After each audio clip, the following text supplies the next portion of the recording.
আচ্ছা, প্রথমেই শুরুতে একটা কথা বলি। সেটা হলো যে যখন আমাদের গ্রুপে কোয়েশ্চেন প্যাটার্ন, তার সঙ্গে সঙ্গে দুটো মডেল সেট আপাতত পাঠিয়েছি, বাকিগুলো পাঠাইনি। হুম। এবং প্রিন্ট করতে বারণ করেছি। বিষয়টা হলো যে আহ, যতটা সহজভাবে এমসিকিউর ব্যাপারটা ভাবছো, ততটা সহজ কিন্তু ব্যাপারটা হবে না। হ্যাঁ, মানে এমসিকিউ মানে যে ভাবছো হয়তো খুব সহজে ব্যাপারটা মিটে যাবে, একদম উপর উপর পড়ে সব মিটে যাবে, একদমই মিটবে না। বরং বিষয়টা কিন্তু আরো জটিল হবে। হ্যাঁ, মানে পরীক্ষার উত্তর দিতে গিয়ে কিন্তু প্রচুর কষ্ট হবে। ঠিক আছে? হ্যাঁ, বাংলায় সব সাবজেক্টেরই। এবার কম বেশি তার কোশ্চেন, নাম্বার অফ কোশ্চেনে পার্থক্য আছে। মানে কোন জায়গায় কি দেখবে, প্রথম যে পিডিএফটা পাঠিয়েছিলাম কোশ্চেন প্যাটার্ন সেমিস্টার 1 সম্পর্কে, সেই জায়গায় কমপ্লেক্সিটি অনুযায়ী তিনটে ভাগ করা আছে, ক্যাটাগরি করা আছে। যেখানে 50% মোটামুটি, হ্যাঁ, 17টা কোশ্চেন মতো আসবে, যে জেনারেল এমসিকিউ আসবে। সেখানে ঝামেলা কম। মানে এমনই হওয়া উচিত সমস্ত কোশ্চেন প্যাটার্নে যে আহ, এমন ধরনের কোশ্চেন হবে যেখানে 50% কোশ্চেন সব ধরনের ছেলেরা অ্যাটেন্ড করতে পারবে। মানে সব ধরনের মানে বুঝতেই পারছো, মানে স্টুডেন্ট হিসাবে low standard, medium standard, high standard, সব ধরনের ছেলেরা অ্যাটেন্ড করতে পারবে এরকম কোশ্চেন আসবে। সেটা 50% টাইপ। 17টা কোশ্চেন মোটামুটি ওখানে দিয়েছে, তো সেই হিসেবে ঠিক আছে। বাকি যে 18টা কোশ্চেন থাকছে, হ্যাঁ, সেটা কিন্তু ওই আস্তে আস্তে একটা মিডিওকার স্ট্যান্ডার্ডের দিছে, আর আরো একটু হাই স্ট্যান্ডার্ডে থাকবে। এই তিনটে প্যাটার্ন মানে এই তিনটে ধরনের বলিনি কিন্তু, এই তিনটে মানে হার্ডনেস এর দিক দিয়ে বলছি। 3 রকমের থাকবে। আর এমন কোশ্চেন থাকবে 50% সবাই করতে পারবে মোটামুটি, যদি পড়ে, না বললে সেটাও পারবে না। ঠিক আছে? বাকি 25% মোটামুটি, যেখানে ওই তার উপরের স্ট্যান্ডার্ডের ছেলে মেয়েদের পর্যন্ত পারবে। আর কিছু কোশ্চেন থাকবে যেগুলো একটু লেভেলটা একটু উপর দিকে না হলে কোশ্চেন করা মুশকিল হয়ে যাবে। বোঝা গেল? আর সেটা কোশ্চেনের ধরন দেখেই বুঝতে পারবে। আমি পাঠাবো সমস্ত চ্যাপ্টার ধরে ধরে, প্রত্যেকটা টাইপকে পাঠাবো। তার মধ্যে দেখবে এখন ম্যাচিংটা মনে হয় পাঠিয়েছি, ফিল ইন দ্য ব্ল্যাঙ্কস যদি পাঠাইছি, পাঠাইনি, পাঠাবো। হ্যাঁ, মানে ফিল ইন দ্য ব্ল্যাঙ্কস মানে ওইভাবে শূন্যস্থান পূরণ, এভাবে দারুণ হবে ব্যাপারটা। সবকিছুই কিন্তু ঘুরে ফিরে এবিসিডি অপশন, কিন্তু তার মধ্যে সত্য মিথ্যা আসবে, তার মধ্যে অ্যাসারশন রিজন। মানে তোমার এখন পড়া মানে নিট পড়ার সময় একদম। মানে যে যার যার এই মুহূর্তে ফিজিক্স, কেমিস্ট্রি, বায়োলজি আছে, আর সে নিট পড়ছে না, তাকে তো বলবো সেমিস্টার 1-এর যা প্যাটার্ন হয়েছে তার নিট পড়া ভালো। তার নিট পড়া ভালো। আবার সেমিস্টার 3 থেকেও সেম জিনিস হবে, তার নিট পড়া ভালো। কারণ বোর্ডেও যে খাটাখাটনিটা হবে এখন নিটেও সেম খাটাখাটনিটাই হবে, একটুও কম হবে না। বরং বোর্ডে আরো বেশি হয়ে যাবে খাটাখাটনিটা। কেন? কারণ এই যে বললাম, ফিগার বেসড নিটেও আছে, ফিগার বেসড এখানেও থাকবে। একদম ধরে ধরে, হ্যাঁ। না, নেগেটিভ মার্কিংটা থাকছে না বোর্ডে, নেগেটিভ মার্কিং থাকছে না। আমি ওখানে লিখে দিয়েছি no negative marking. Negative marking থাকছে না। 35টা কোশ্চেন, প্রত্যেকটা 1 নম্বর করে 35টা কোশ্চেন থাকছে। ঠিক আছে? সেমিস্টার 1-এ 35 নম্বরের, প্রত্যেকটা 1 নম্বর করে, টোটাল 35টাই কোশ্চেন থাকছে। ঠিক আছে?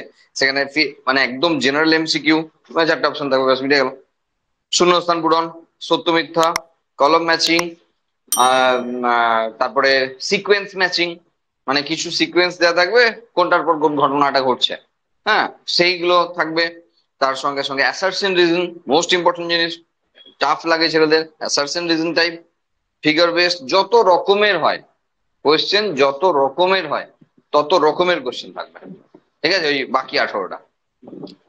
বোঝা গেল? সুতরাং একদমই লাইটলি নিলে হবে না। ঠিক আছে? মানে যেটা এমসিকিউ হিসাবে লাইটলি নেবো ভাবছো, একদমই হবে না, পুরো ফেঁসে যাবে। সুতরাং এখন থেকে খুব সচেতন, নাহলে কিন্তু মুশকিলে পড়ে যাবে। সেই জন্য আমি আর দেরি না করে তাড়াতাড়ি ওগুলো বানাতে শুরু করে দিলাম।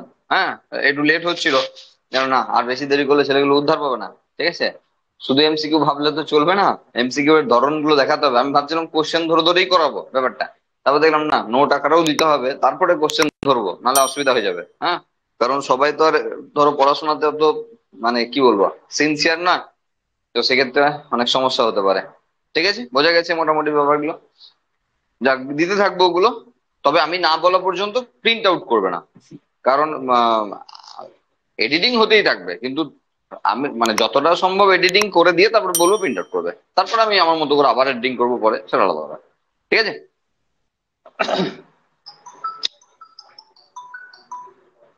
দেখো, প্রথমেই যেটা বলার সেটা হলো ভাইরাস। আগের দিন আমরা ভাইরাস পড়ছিলাম, ভাইরাস শুরু করেছিলাম, এবং ভাইরাসের ক্ষেত্রে আমরা তার জেনারেল স্ট্রাকচার পর্যন্ত মনে হয় দেখেছিলাম।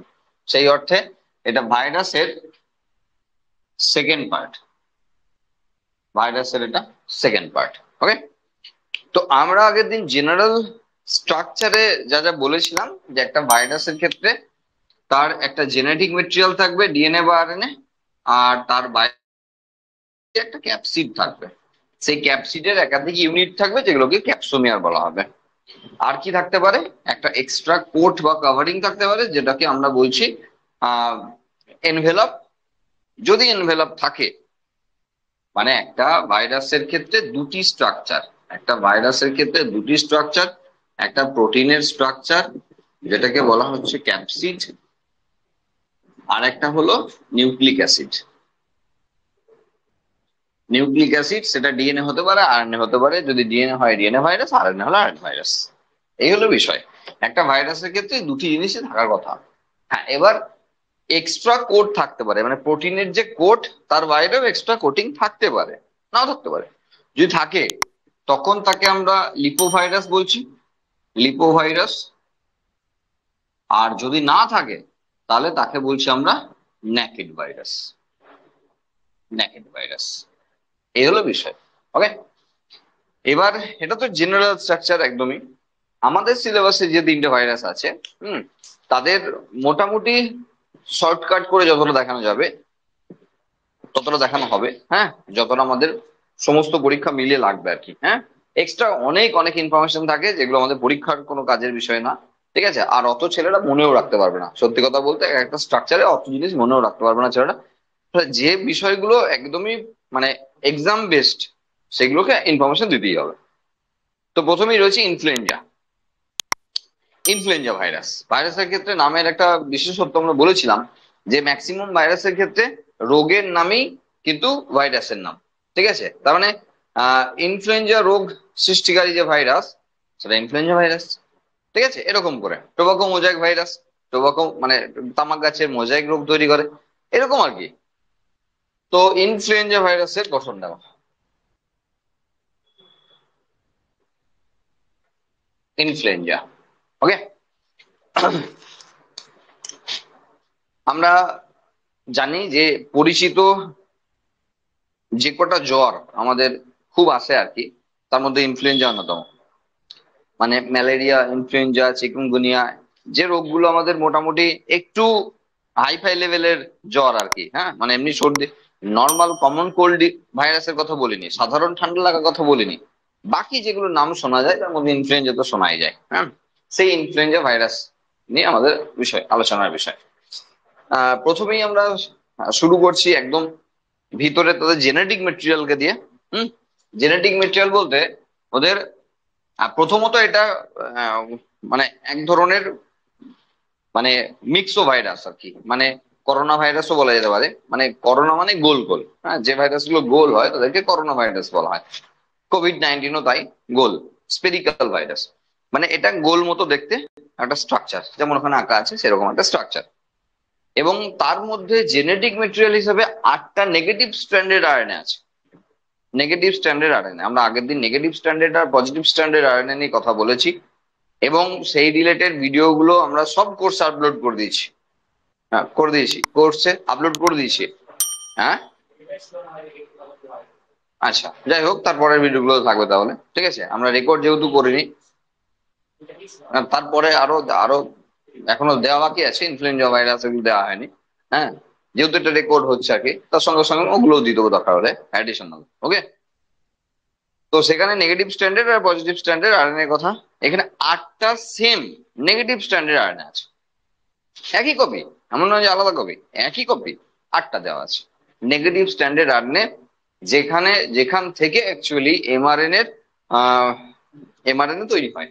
মানে এমআরএনএ টেমপ্লেট হিসাবে, ছাঁচ হিসাবে রয়েছে এই নেগেটিভ স্ট্র্যান্ডেড আরএনএ গুলো। তারপরে বলছি সেম কপি, 8টা নেগেটিভ স্ট্র্যান্ডেড আরএনএ। তাহলে এইভাবে তুমি আরএনএ গুলো দেখিয়ে দাও, 8টা নেগেটিভ স্ট্র্যান্ডেড আরএনএ। হ্যাঁ, 8টা দেখাতেই হবে, আমার এখানে কোনো মানে নেই, মোটামুটি ধরে নাও এটা 8টা আছে। 8টা নেগেটিভ স্ট্র্যান্ডেড আরএনএ আছে, এবং লেন্থ গুলো সেম হবে সেই অর্থে, কারণ যেহেতু জিন গুলো একই থাকবে তাহলে লেন্থ গুলো সেমই থাকবে। হ্যাঁ, এবার এর বাইরের দিকে প্রোটিনের কোড থাকছে, যেমন আমাদের কথা, মানে যেমন থাকার কথা আর কি, ক্যাপসিডের কথা যেমন থাকার কথা, তেমন প্রোটিনের কোড থাকছে। ঠিক আছে, তো প্রোটিনের কোড নিয়েও কিছু বিশেষত্ব, বিশেষ কিছু মানে বলার নাই। তাহলে এটা হলো তার জেনেটিক মেটেরিয়াল, যেখানে জিন রয়েছে, জেনেটিক মেটেরিয়াল যেখানে 8টা নেগেটিভ স্ট্র্যান্ডেড আরএনএ রয়েছে। ঠিক আছে, 8টা নেগেটিভ স্ট্র্যান্ডেড আরএনএ রয়েছে। ওকে, আর এটা হলো ক্যাপসিড। প্রোটিনের বাইরের দিকে যে কভার, মানে ভাইরাসের বাইরের দিকে যে প্রোটিন কভারিং, তাকে ক্যাপসিড বলা হয়। ক্যাপসিডের যে ইউনিট গুলো থাকে তাকে ক্যাপসোমিয়ার বলা হয়। ক্যাপসোমিয়ারের বিষয়টা এখানে খুব একটা ভালো করে বুঝতে পারবো না, টোবাকো মোজাক ভাইরাস থেকে ক্যাপসোমিয়ারের ব্যাপারটা ভালো বুঝতে পারবো। ঠিক আছে, মানে এই টোটাল প্রোটিন কোডটাই যত ইউনিট আছে তারা ক্যাপসোমিয়ার। ইনফ্লুয়েঞ্জার সবচেয়ে বিশেষত্ব যে জায়গায়, সেটা হলো এই এক ধরনের লিপোভাইরাস, মানে এর বাইরের দিকে আরো কভারিং আছে, এবং সেই কভারিংটা এখানে খুব স্পেশাল। আর সেই কভারিং এ এই বাইরের দিকে যে অন্য কালার যেটা দেখাচ্ছি, সেটা কিন্তু সবই তার এক্সট্রা কভারিং এর জন্য দেখাচ্ছি। এক্সট্রা কভারিংটা দুটো জিনিস দিয়ে তৈরি। একটা হলো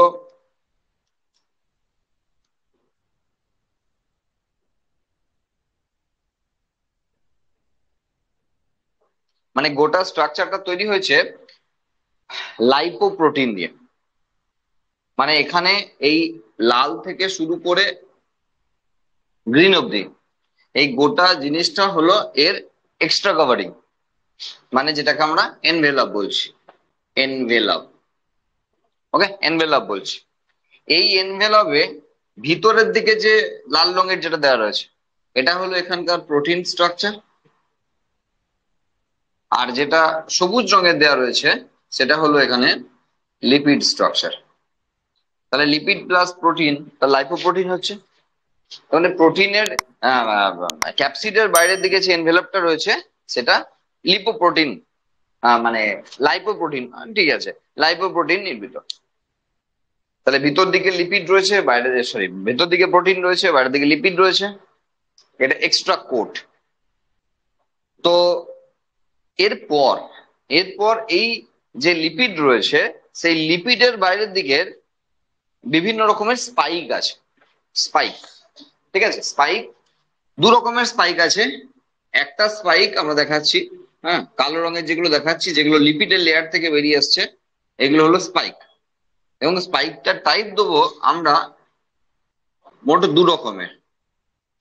একটা একটা স্পাইক, এটা যদি নাম দিই, সেটা হলো হিমাগ্লুটিনিন।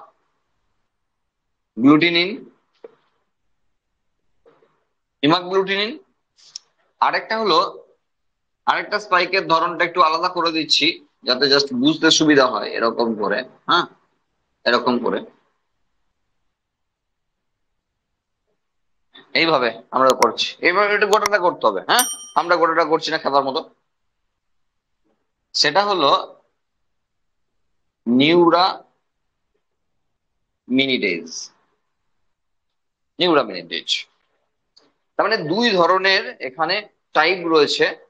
কিসের বলছি আমরা? স্পাইক। তাহলে এটাও স্পাইক, ওটাও স্পাইক। তাহলে এই স্পাইকে আবার যদি হিমাগ্লুটিনিন বলি, তাহলে সেখানে আবার 4 রকমের হিমাগ্লুটিনিন আছে। H0, H1, H2, H3। মন দিয়ে শোনো, বুঝতে পারবে, কোনো ঝামেলা নেই। আর যেটা নিউরামিনিডেজের, সেখানে N1 আর N2 দু রকমের টাইপ রয়েছে।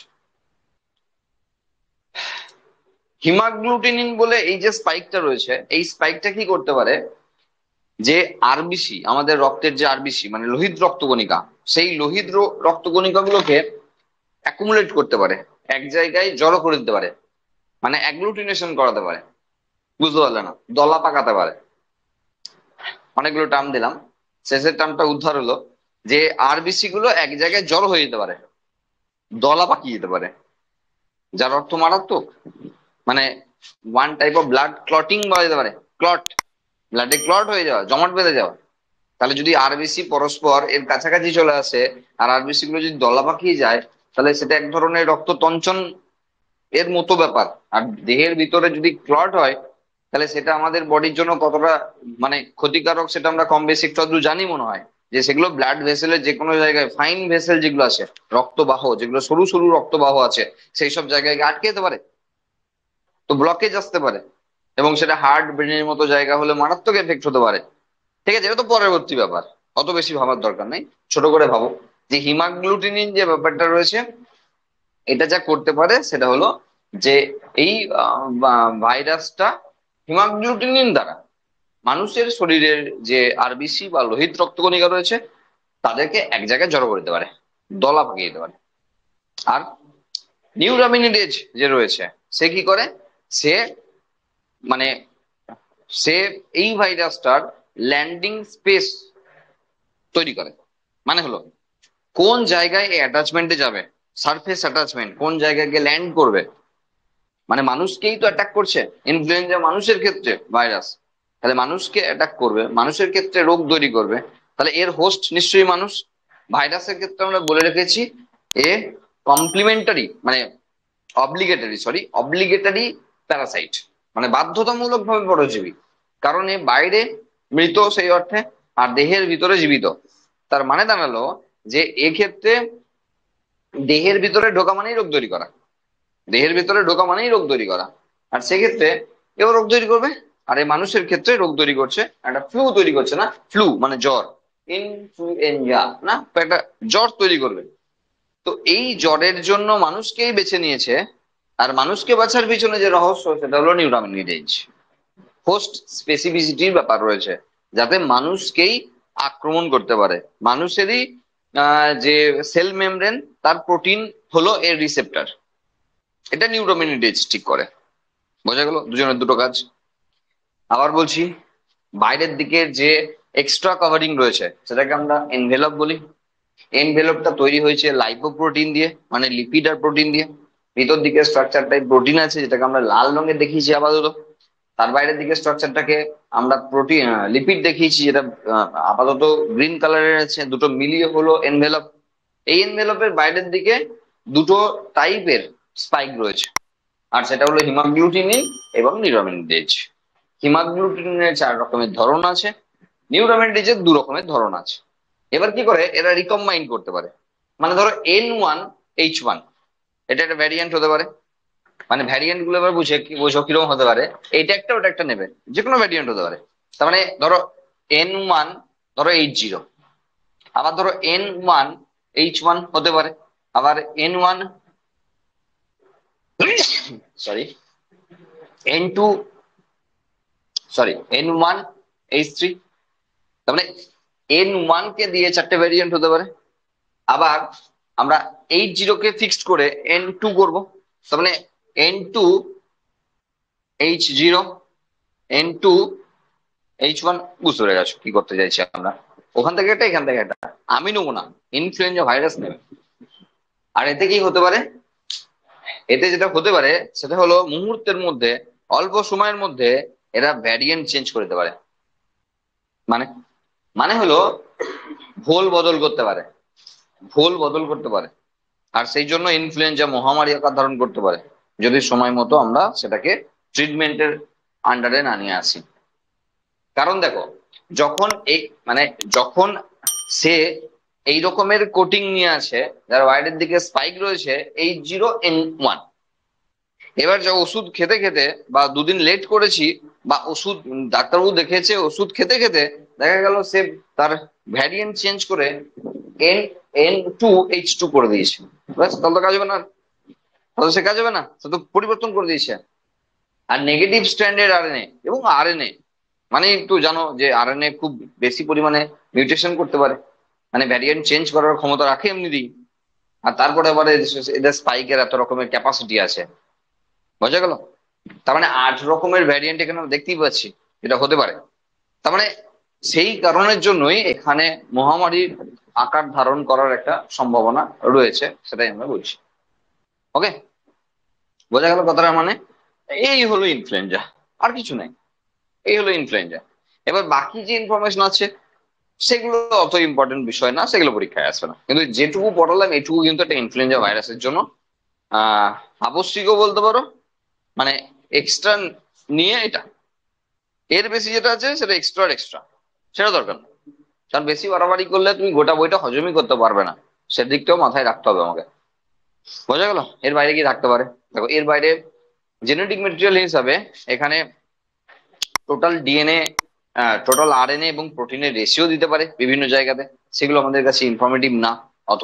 হ্যাঁ, এবং এর বাইরে যেটা দিতে পারে সেটা হলো এই যে মানে প্রোটিনের যে ধরন, মানে স্পাইকের যে ধরন, সেই ধরন কিভাবে তৈরি হয় সেগুলো দিতে পারে, সেগুলো আমাদের দরকার নেই। মানে দেখো, এই যে নেগেটিভ স্ট্যান্ডার্ড আরএনএ গুলো রয়েছে এগুলো জিন, এই জেনেটিক মেটেরিয়াল লিখেছো জিন, তাহলে সেই জিন থেকে এসব তৈরি করার ক্ষমতা রাখে। মানে এরা যখন কপি তৈরি করবে, মানুষের শরীরে গিয়ে যখন ছানাপোনা পারবে আর কি, রিপ্রোডাকশন করবে, তখন তাহলে সেম জিনিসপত্র তৈরি করতে হবে। তার জন্য জিন আছে। সেই সমস্ত জিন যা যা তৈরি হচ্ছে সেই সমস্ত সব জিন আছে এই জেনেটিক মেটেরিয়ালের মধ্যে, মানে এক এক কপিতে আছে। 8 কপি যে আরএনএ আছে তার এক এক কপিতে আছে, মানে এক এক কপি যথেষ্ট সবকিছু তৈরি করার জন্য। বোঝা গেল কি বললাম? তার মানে ওই জিনিসপত্রগুলো আরো এক্সট্রা আছে যেগুলো আমাদের দরকার নেই। বোঝা গেল? কোনো কোশ্চেন থাকলে বলো।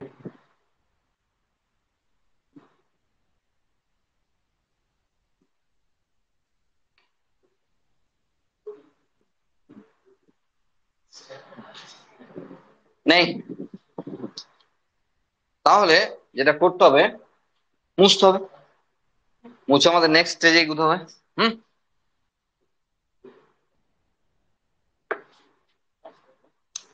নেক্সট যে ভাইরাস আমাদের কাছে রয়েছে সেটা হলো ব্যাকটেরিওফাজ, যারা ব্যাকটেরিয়াকে অ্যাটাক করে। এর যে রিপ্রোডাকশন টাইপ, বাকি সবার যে রিপ্রোডাকশন টাইপ সেটা আমরা জেনারেল রিপ্রোডাকশন টাইপে দেখবো।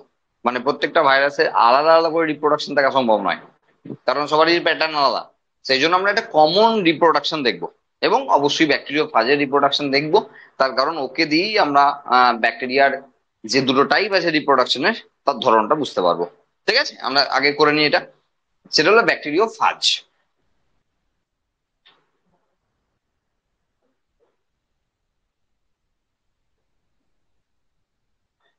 দেখো, ফাজ ভাইরাস যারা ব্যাকটেরিয়াকে অ্যাটাক করে তাদেরকে ব্যাকটেরিওফাজ বলা হয়। আমরা আগের দিন পড়ছিলাম যে এই যে বিভিন্ন ফাজ ভাইরাস রয়েছে তারা কাদেরকে অ্যাটাক করে সেই অনুযায়ী নাম রয়েছে একদম। ওই কোলিফাজ, জাইমোফাজ, যারা পড়ে এসছে একটু করে, ফাইকোফাজ, মাইকোফাজ, এরকম করে বিভিন্ন নাম আমরা বলেছিলাম, আগের দিন দেখিয়েছিলাম। তো ব্যাকটেরিওফাজ যারা ব্যাকটেরিয়াকে অ্যাটাক করে, একদম সিম্পল ব্যাপার, যারা ব্যাকটেরিয়াকে অ্যাটাক করে। এবার এই ভাইরাস, মানে ভাইরাস ব্যাকটেরিয়ার সঙ্গে যুদ্ধ, বুঝতে পারছো? মানে আমরা যা পড়ছি তা তো ভাইরাস, তাহলে এই ভাইরাস আবার ব্যাকটেরিয়াকে অ্যাটাক করে, মানে দুটো নিয়ে আমরা খুব চিন্তিত। সেই অর্থে ব্যাকটেরিয়াকে নিয়েও আমরা খুব চিন্তিত থাকি যে সে কি রোগ তৈরি করবে না করে, মানে এই আবার তারও শত্রু। তার মানে অনেক ক্ষেত্রেই আমরা ব্যাকটেরিয়াকে মারার জন্য আমরা ভাইরাসকে ইউজ করি, মানে এর পেছনে ওকে লেলিয়ে দেওয়া, বুঝতে পারছো? এবং তাকে লেলিয়ে দেবো যে ভাইরাস আমাদের ক্ষতি করবে না, অথচ ব্যাকটেরিয়ার ক্ষতি করবে। বুঝতে হবে, হোস্ট স্পেসিফিসিটি একটি মারাত্মক বিষয়। যে যাকে অ্যাটাক করে তার বাইরে অন্য কাউকে অ্যাটাক করে না।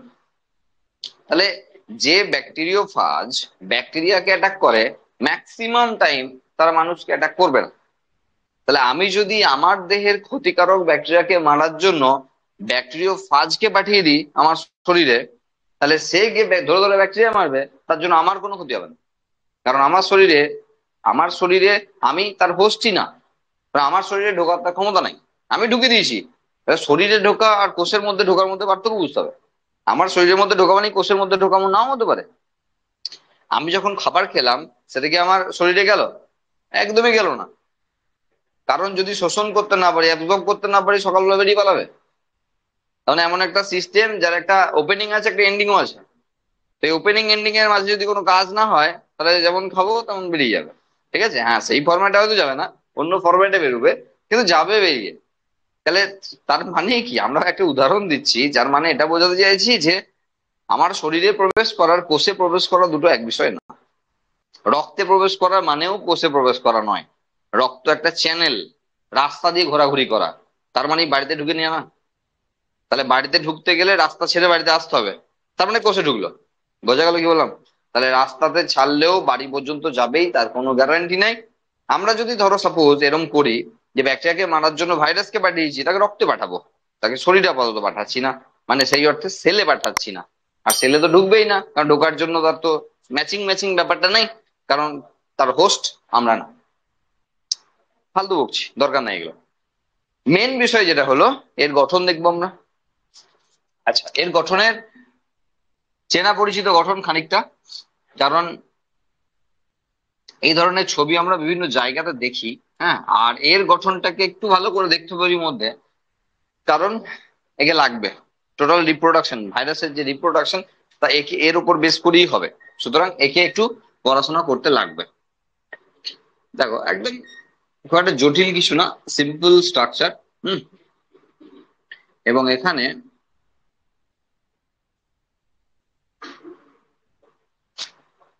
দেখো, এটা হলো এর হেড রিজিয়ন, এটা হলো কলার রিজিয়ন, এটা হলো বেস প্লেট বা বেসাল প্লেট, আর তার সঙ্গে টেল মানে ঠ্যাংগুলো, এইভাবে টেল গুলো থাকবে। খানিকটা কই মিল গয়া সিনেমা মনে মানে মানে সিনেমার মতো মনে হতে পারে, যে সেই স্পাইডারম্যানে একদম একদম হতে পারে। হ্যাঁ, এবং প্রচুর বাচ্চাদের এসব গেম টেম চলে এইসব দিয়ে, হ্যাঁ, এইসব অদ্ভুত অদ্ভুত ধরনের জিনিসপত্র দিয়ে। এবং মনে হবে যে সেই কই মিল গয়া সিনেমার অ্যালিয়েন রেস ছিল, সেরকম কোনো জিনিস এসে কোনো একটা জায়গায় ল্যান্ড করবে, তার জায়গা খুঁজছে, একদমই সেরকম জিনিস। হুম।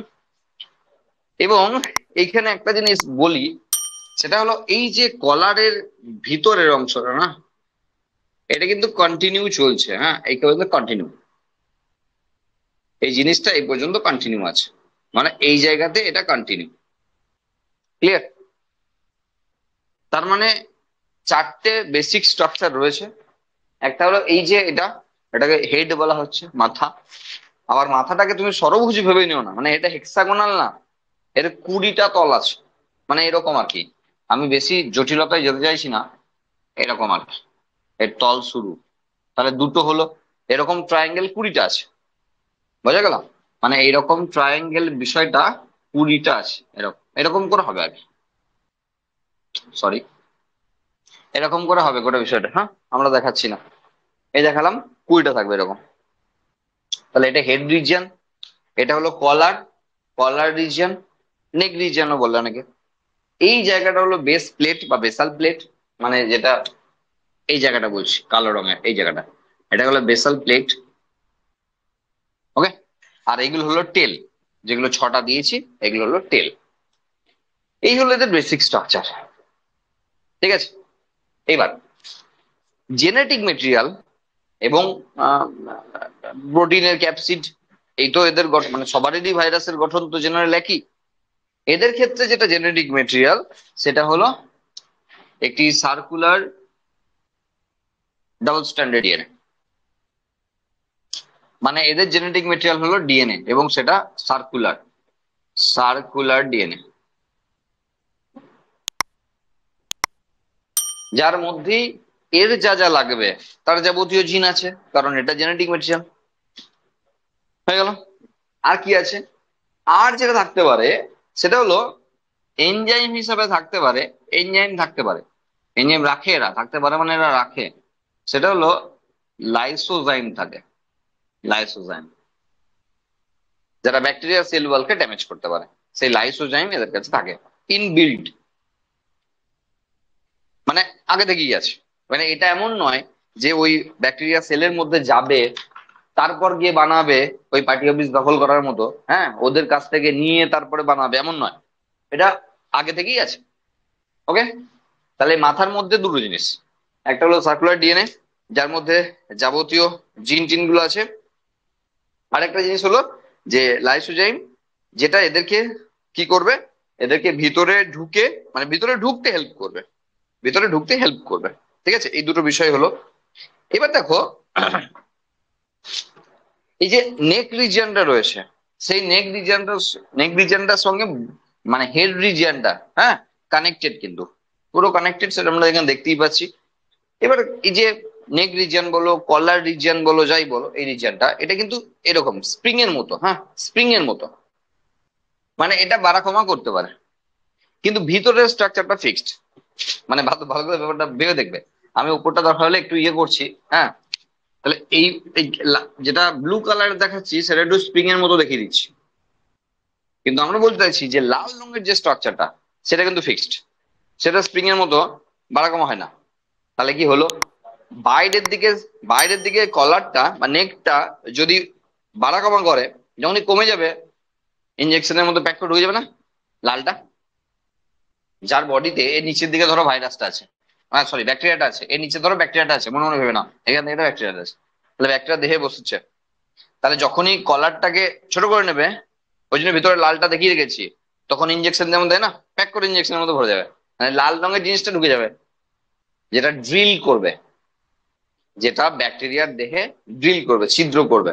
কেন? ওর আসল ধান্দা হলো এই সার্কুলার ডিএনএ কে পাঠিয়ে দেওয়া, ব্যাকটেরিয়া দিয়ে পাঠিয়ে দেওয়া, ব্যাস কাজ শেষ। বাইরের আর কোনো জিনিস যাবে না ভেতরে, শুধু সার্কুলার ডিএনএ ভেতরে যাবে। বুঝতে পারলাম কি বলছি?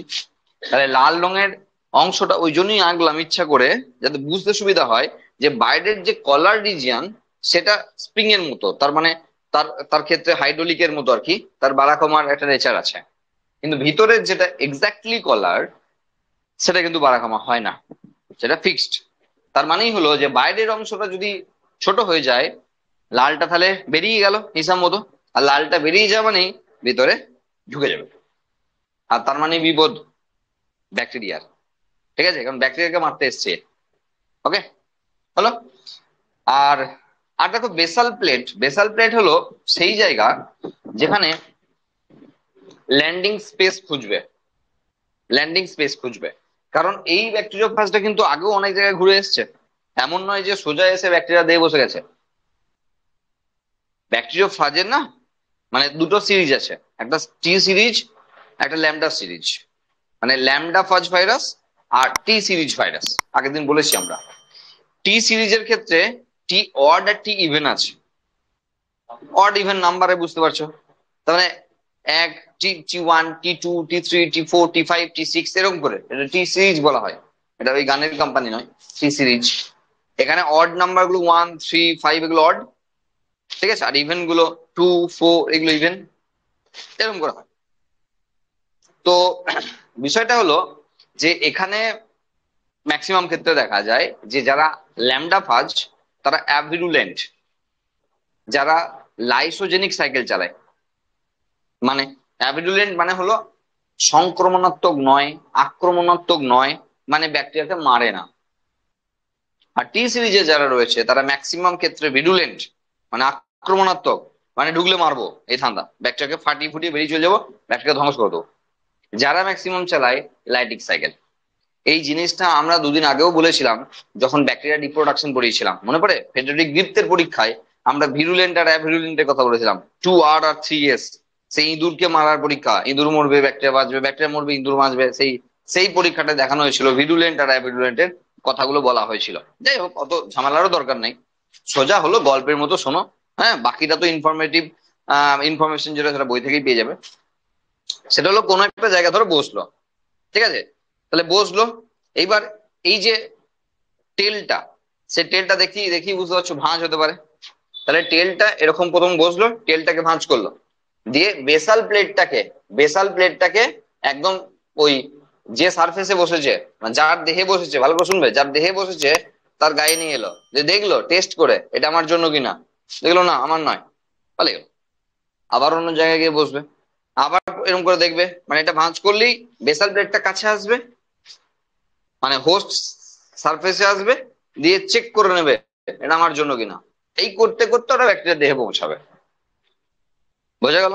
কারণ ওই যে হোস্ট স্পেসিফিসিটি, ব্যাকটেরিয়ার দেহে বাইরের দিকে বিভিন্ন স্ট্রাকচার যেমন টিকোইক অ্যাসিড আছে, এরকমের উপাদানগুলো যারা অ্যাকচুয়ালি এদেরকে ডিটেক্ট করতে সাহায্য করবে।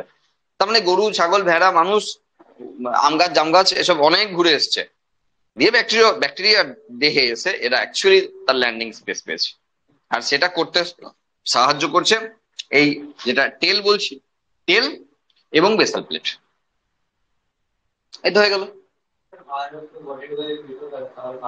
হ্যাঁ, দেখো এটা যাবো বলে যায় না, এটাই হলো বিষয়। আমি জানি এই কোশ্চেনটা মনের মধ্যে আসা উচিত, না এলে বরং ভাবছো না, শুনছো না, এটা মনে হবে আমার।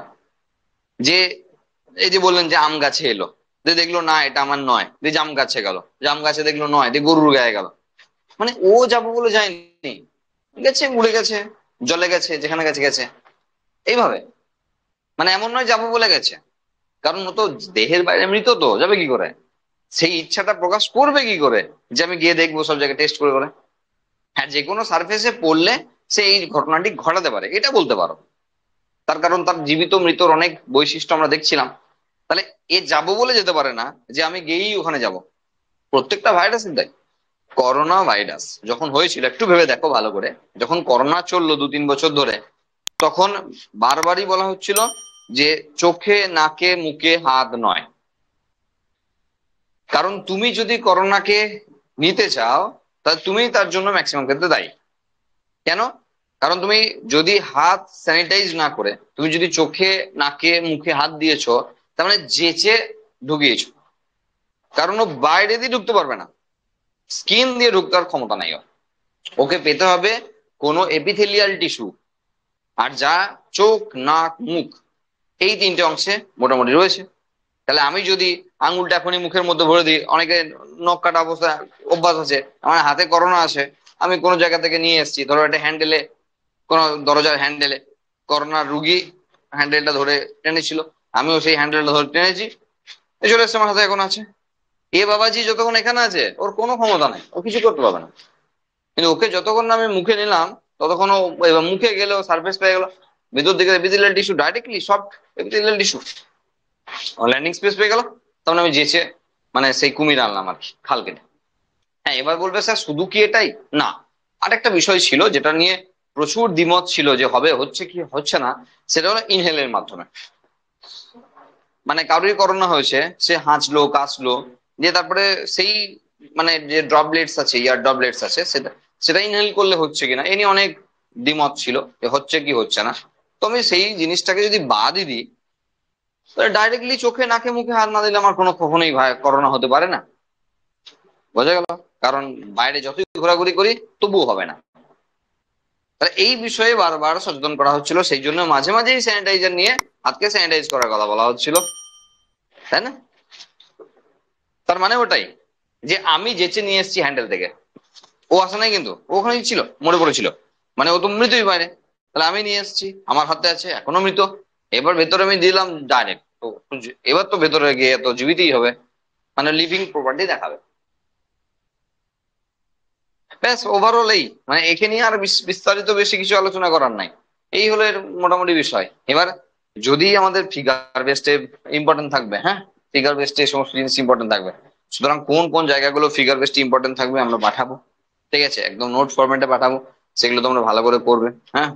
মানে বারবার বলছি, এমসিকিউ বলে ক্যাজুয়ালি নিও না, সিরিয়াসলি নিও। আর সেমিস্টার 1, 2, 3, 4 চারটে মিলিয়ে একসঙ্গে ভাববে, হ্যাঁ। মানে 1 to 11, হ্যাঁ, এইভাবে ভেবো না, না ভাবলেই ভালো হয়। 1, 2, 3, 4 চারটে একসঙ্গে করে ভাববে একটু, হ্যাঁ, তাহলে ব্যাপারটা একটু ভালো হবে। মানে 11 মানে কলেজে উঠেছি, একটু ঘুরে বেড়াই, 12 দেখা যাবে, হ্যাঁ, এরকম করো না, মুশকিল হয়ে যাবে। যাকে বাদ দাও। ওই যে এরপর টোবাকো মোজাইক ভাইরাস মুছে দি, এ তো আরো সোজা। টোবাকো মোজাইক ভাইরাস আরো সোজা। দেখো নামে রয়েছে টোবাকো মোজাইক ভাইরাস। মোজাইক মানে কি? Fluid mosaic. আমরা পড়েছিলাম ফ্লুইড মোজাইক মডেল। সেই মডেলে আমরা দেখেছিলাম যে সেখানে কি ছিল বিষয়টা, যে তোমার মোজাইক মানে নকশা। ফ্লুইড মোজাইক মডেলে মোজাইক শব্দটির অর্থ ছিল নকশা। তার মানে এখানে সে নকশা তৈরি করবে। কিরকম নকশা? মানে একটা ভাইরাস নকশা তৈরি করবে, মানে মানে এটা কেমন নকশা নকশা লাগছে। ব্যাপারটা হলো যে টোবাকো মানে তামাক পাতা, তামাক পাতারও উপরে অ্যাটাক করবে, যে তামাক পাতার বিভিন্ন অংশকে নষ্ট করবে, সবটাকে না। মানে তামাক পাতার হাল দাঁড়াবে এরকম যে কোথাও সবুজ কোথাও মরে গেছে, এরকম আর কি, গ্রে ধূসর কালারের কালো রঙের হয়ে গেছে। তাহলে গোটা পাতাটার মধ্যে কোথাও বাঁচা কোথাও মরা, কোথাও বাঁচা কোথাও মারা, বুঝতে পারছো? এই মোজাইক আবার কি, এই নকশা। মানে তামাক পাতাকে নষ্ট করে দেবে, কিন্তু গোটাটাতে নয়। যে জায়গাগুলোতে অ্যাটাক করেছে সেই জায়গাগুলো নষ্ট হয়ে যাবে, বাকি জায়গায় গ্রিন থাকবে। তাহলে এটা গোটা তামাক পাতার মধ্যে যদি বিভিন্ন জায়গায় গ্রিন থাকে, বিভিন্ন জায়গায় ড্যামেজ থাকে, গ্রিন ড্যামেজ মিলিয়ে মিশে থাকে, তো ওভারঅল তামাক পাতাতে একটা নকশার মতো লাগে। সেই জন্য এই ভাইরাসের নাম টোবাকো মোজাইক ভাইরাস। বোঝা গেল? টিএমভি বলা হয় সংক্ষেপে। তাহলে টোবাকো মোজাইক ভাইরাসের ক্ষেত্রে, তাহলে টোবাকো মোজাইক ভাইরাস একদম সিম্পল জিনিস।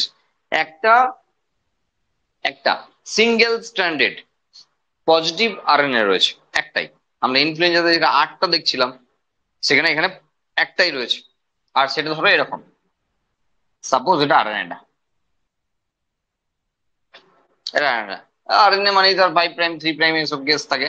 এসব আমরা পড়ে নিয়েছি কিন্তু অলরেডি, হ্যাঁ, এখন না বললে শুনবো না, আমরা এসব দেখে নিয়েছি। এবার আমার কাজ হলো এর বাইরের দিকে, এর বাইরের দিকে ক্যাপসোমিয়ার গুলোকে দেওয়া। হ্যাঁ, একটা হাইপোথেটিক্যাল লাইন একটু এঁকে নিই, তাহলে একটু সুবিধা হবে, আমার ক্ষেত্রেই বলতে পারো, একটু সুবিধা হবে। সেটা হলো এই রকমের স্ট্রাকচার গুলো, এই রকমের স্ট্রাকচার গুলো এর গোটা দেহে আঁকতে থাকবো। এই তো এর দেহ, আঙুরের থোকার মতো আঁকতে থাকো। এটা হলো ক্যাপসোমিয়ার। ওই যে বলছিলাম না, যে ক্যাপসিডের, এই যে ক্যাপসোমিয়ার, যেটা ক্যাপসিডের ইউনিট, সেটাকে এখানে সবচেয়ে ভালো বোঝা যায় আমাদের সিলেবাসে যা রয়েছে। দেখো এটা হলো অ্যাকচুয়ালি ক্যাপসোমিয়ার। তার মানে এই ব্লু কালারের যতটা অংশ পাবো আমরা, যা পাচ্ছি, যেটা নিউক্লিক অ্যাসিডকে ঘিরে রয়েছে, সেটা হলো এখানকার ক্যাপসোমিয়ার। আর টোটালটা ক্যাপসিড, আর রাখছি না, বুঝতেই পারছো, নিউক্লিক অ্যাসিডকে ঢাকা দিয়ে রেখে দিয়েছি। তাহলে এই এক একটা ইউনিটকে বলা হচ্ছে ক্যাপসোমিয়ার। আর টোটাল এই যে নীল রঙের যেটা দাঁড়াবে আর কি আলটিমেট, সেটা হলো ক্যাপসিড। একদম সহজ ব্যাপার। তাহলে এখানে লাল রঙের যেটা রয়েছে সেটা হলো একটা সিঙ্গেল স্ট্র্যান্ডেড, কেন তো খাটছি, সিঙ্গেল স্ট্র্যান্ডেড আরএনএ এবং সিঙ্গেল পজিটিভ স্ট্র্যান্ডেড আরএনএ হলো। আর তার বাইরের দিকে এরকম ক্যাপসিড। এবং এটা হলো ন্যাকেড ভাইরাস, মানে এর বাইরের দিকে আর কভারিং নেই। তার মানে ন্যাকেড ভাইরাস আর লিপো ভাইরাস একটু আগে বলেছিলাম, ইনফ্লুয়েঞ্জার ক্ষেত্রে আমরা লিপো ভাইরাস লিখেছিলাম, বাইরের দিকে কভারিং ছিল। এখানে ন্যাকেড ভাইরাস মানে এর বাইরের দিকে কভারিং নেই। আর কি থাকতে পারে আর ইনফরমেশন বলতে, ওই টোটাল কতগুলো ক্যাপসিওমিয়ার থাকে, আর লাগে না এগুলো। টোটাল কতগুলো রাউন্ড থাকে, 134টা মতো পাক থাকে। ঠিক আছে, 134টা মতো পাক থাকে টোটাল কয়েলটা, হ্যাঁ। মানে এই ক্যাপসোমিয়ার গুলো কেমন করে আছে বলতো, এরকম করে তুমি সাজাও। মানে এই যে ক্যাপসোমিয়ার গুলো, ক্যাপসোমিয়ার গুলো এরকম করে স্পাইরালি সাজাতে থাকো, এটাকে অ্যাক্সিস ধরে নিয়ে এরকম করে স্পাইরালি থাকা হয়। মানে মাঝখানে তাহলে নিউক্লিক অ্যাসিডটা রয়েছে, আর তাকে ঘুরে ঘুরে ঘুরে ঘুরে ঘুরে এরকম করে ক্যাপসোমিয়ার গুলো এরকম করে সাজানো আছে। এবার আমরা তো ওইভাবে দেখাতে পারবো না সাজানোটা, সেই জন্য আমাদের একবার দেখানো হচ্ছে এরকম করে, কিন্তু এই পাকে পাকে এরকম করে আছে। ওই টোটাল 134টা পাক থাকার কথা বলা হচ্ছে আর কি, হ্যাঁ। 3টে পাকে মোটামুটি 49 করে ক্যাপসোমিয়ার আছে, এরকম ইনফরমেশন। এগুলো মানে ইম্পর্টেন্ট না, ইম্পর্টেন্ট বিষয় না খুব একটা, ঠিক আছে। এবং গুয়ানিন সাইটোসিনের সঙ্গে অ্যাডেনিন থাইমিনের যে রেশিও, সেই সব জিনিস দেওয়া থাকবে বইয়ে, সেগুলো ইম্পর্টেন্ট না, ঠিক আছে। মানে টোবাকো মোজাইক ভাইরাসে এই মোটামুটি বিষয় যেগুলো আমাদের ক্ষেত্রে লাগতে পারে। হলো, এই 3টে ভাইরাস আমাদের সিলেবাসের মধ্যে আছে, মানে সেই অর্থে এটা কমপ্লিট। এরপর যেটা দেখতে হবে সেটা হলো ভাইরাসের রিপ্রোডাকশন। এর বন্দি দেখতে হবে। ভাইরাসের রিপ্রোডাকশনের ক্ষেত্রে আমরা প্রথম যেটা করব সেটা হলো জেনারেল একটা রিপ্রোডাকশন দেখাবো, ইন জেনারেল একটা রিপ্রোডাকশন দেখাবো। তারপরে আমরা স্পেশাল করে ব্যাকটেরিওফাজের রিপ্রোডাকশন দেখাবো, আর সেখানেই আমরা লাইটিক আর লাইসোনিক পাবো। বোঝা গেল? আগে জেনারেলটা দেখিয়ে নিই, তারপরে স্পেশালটাতে আসবো, তাই তো। জেনারেল মিহিদানা খাওয়ার পর তারপরে স্পেশাল মিহিদানা খাবো, তাহলে মুখটা ভালো হয়ে যাবে। জেনারেলটাই বেশি ভালো। চলো জেনারেল দেখো, সহজ হবে। তাহলে ভাইরাসের রিপ্রোডাকশন, ভাইরাসের ক্ষেত্রে এটা একটা প্রপার্টি যার জন্য ভাইরাসকে আমরা লিভিং বলি। কারণ লিভিং আর নন লিভিং এর মাঝে রেখেছিলাম, আর লিভিং প্রপার্টিতে আমরা দিয়েছিলাম যে ভাইরাস হোস্ট সেলের মধ্যে রিপ্রোডাকশন করতে পারে। এটা ভাইরাসের ক্ষেত্রে একটা লিভিং প্রপার্টি। ক্লিয়ার? এবার দেখো, ভাইরাস বলতে আমরা তাহলে অনেকগুলো ভাইরাসের কথা আমাকে বলতে হচ্ছে। যেহেতু আমরা ইন জেনারেল রিপ্রোডাকশন দেখছি, তাহলে প্ল্যান্ট ভাইরাস হতে পারে, অ্যানিম্যাল ভাইরাস হতে পারে, আর ধরো ব্যাকটেরিওফাজ, ব্যাকটেরিওফাজ মানে ফাজ ভাইরাস হতে পারে।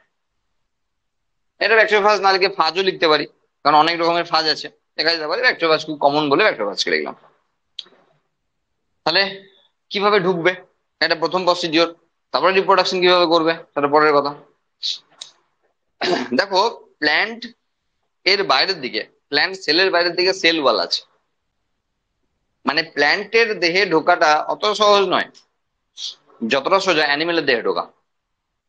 একটা যে কোনো ভাইরাস প্ল্যান্টের বডিতে, মানে অ্যানিমেলের বডিতে যত সহজে প্রবেশ করতে পারবে, প্ল্যান্ট বডিতে তত সহজে প্রবেশ করতে পারবে না। তার কারণ হলো সেল ওয়াল। প্ল্যান্টের সেল ওয়াল আছে, কোষ প্রাচীর আছে, মানে সেই কোষ প্রাচীরকে ভেদ করে ঢোকাটা এর ক্ষেত্রে একটু চাপের। বোঝা গেল?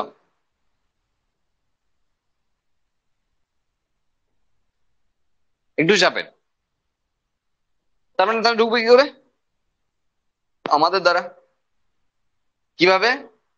আমরা যতক্ষণ না ওই উন্ড বা ক্ষতস্থান তৈরি না করছি। ধরো তোমার হাতে একটা কাস্তে আছে, এবার বাঙালির কেমন স্বভাব, ধরো একটা বাগানের মধ্যে দিয়ে আছে, হাতে একটা কাস্তে আছে, এবার ঠুক করে এই গাছটা, এবার এই গাছে একটা পাতায় মারলো, এবার ওই গাছের ডালে একবার মারলো, হ্যাঁ ওই গাছের স্টেমে একবার মারলো। এমনি মজার ছলে বাগান দিয়ে তুমি যাচ্ছ, এমনি বেড়াতে গেছো, পার্কে বেড়াতে গেছো, এই গাছের ডালটা একটু ছিনলে, ওই গাছের পাতাটা একটু ছিনলে, হয়তো এক জায়গায় দাঁড়িয়ে যদি দাঁড়িয়ে থাকো গল্প করো বা দাঁড়িয়ে যদি ফোন করো, গোটা গাছটার পাতাই হয়তো ছেঁড়া হয়ে যাবে। না, ফোনের শেষে হয়তো গোটা গাছটা নেড়াই হয়ে যাবে, তুমি পাতা ছিঁড়তে ছিঁড়তে। তাহলে এই উন্ড বা ক্ষতস্থান যতক্ষণ না পর্যন্ত আমরা তৈরি করছি, ততক্ষণ কিন্তু ভাইরাসের ঢোকার কোনো অপশন নাই। আর ম্যাক্সিমাম ক্ষেত্রে সেটা সবসময় আমাদের দোষ দেবো না, ছাগলের গাছে পাতা খেয়ে গেছে তাহলেও সেটা উন্ড হতে পারে, ছাগলের কোনো গাছে পাতা খেয়ে চলে গেছে তাহলে তো সেটা উন্ড হলো। হ্যাঁ, তো এই যে যে কোনো ধরনের উন্ড বা ক্ষতস্থান যখন হবে, তখন সেই দিকে ও ঢুকতে পারবে। এটা হলো যে কোনো প্ল্যান্ট ভাইরাসের ঢোকার রাস্তা। অ্যানিমেল ভাইরাসকে তো যেচেই নেয়, যেচে নেয় কিরকম? ধরো এটা একটা, ধরো অ্যানিমাল সেল, তাহলে এর বাইরের দিকে যখনই আসে, মনে পড়ছে? তাহলে এ কি করবে? এ ফ্যাগোসাইটোসিস পদ্ধতিতে একে গেলার চেষ্টা করবে, তাহলে বাঁশ কিন্তু যেচে নেবে। তার মানে এর পরে এ কি করবে? এর পরে যেটা করবে সেটা আমরা জানি, যে একটা ভেসিকেলের মধ্যে ভেতরে ঢুকিয়ে নেবে, ব্যাস, মানে ওই খাল কেটে কুমির নিয়ে চলে এলো। এইবার একে আর ম্যাক্সিমাম ক্ষেত্রে সামলাতে পারবে না, দিয়ে এ এসে এই হোস্ট সেলের মধ্যে এর রিপ্রোডাকশন প্রসিডিউর চালাবে। বোঝা গেল? তাহলে অ্যানিম্যালের ক্ষেত্রে আহ আহ, মানে প্ল্যান্টের ক্ষেত্রে থ্রু উন্ড, অ্যানিম্যালের ক্ষেত্রে ফ্যাগোসাইটোসিস, আর ব্যাকটেরিওফাজের ক্ষেত্রে ওই ড্রিলিং, যেটা দেখালাম, যেটা বললাম, আর যেটা নিয়ে ডিটেলস আমরা আলোচনা করবো, একটু পরেই আলোচনা করবো, মানে এটা আমরা ডিটেলসে পড়বো, এটাই ডিটেলসে পড়বো, বাকিগুলো ডিটেলসে পড়বো না। বোঝা গেল? তাহলে এটা হলো entry within the host cell, entry to the host cell. তাহলে হোস্ট সেলের মধ্যে কিভাবে এন্ট্রি নেবে তার প্রসিডিওর এটা। এইবার হোস্ট সেলের মধ্যে গিয়ে কি করবে সেটা আবার সেল টু সেল ভ্যারি করছে, প্রত্যেকটা জায়গায় আলাদা আলাদা, বলা ভীষণ মুশকিল। কারণ যদি আমরা একটা প্ল্যান্ট ভাইরাস হিসাবে আমরা ধরো টোবাকো মোজাইক ভাইরাসকে নিই, তার একরকম প্রসিডিওর হবে। ধরো অ্যানিমাল ভাইরাস হিসাবে যদি আমরা ইনফ্লুয়েঞ্জাকে নিই, তার একটা প্যাটার্ন হবে। যদি এইচআইভি কে নিই, তার একটা প্যাটার্ন হবে। প্রত্যেকের আলাদা আলাদা প্যাটার্ন হবে। আর ব্যাকটেরিওফাজেরটা তো আমরা দেখবো এখানে। তার মানে হোস্ট সেলের মধ্যে ঢুকে ইন জেনারেল কি করে সেটা আমরা বলছি। ইন জেনারেল কি করে সেটা হলো, এদের মানে মেন কাজ হলো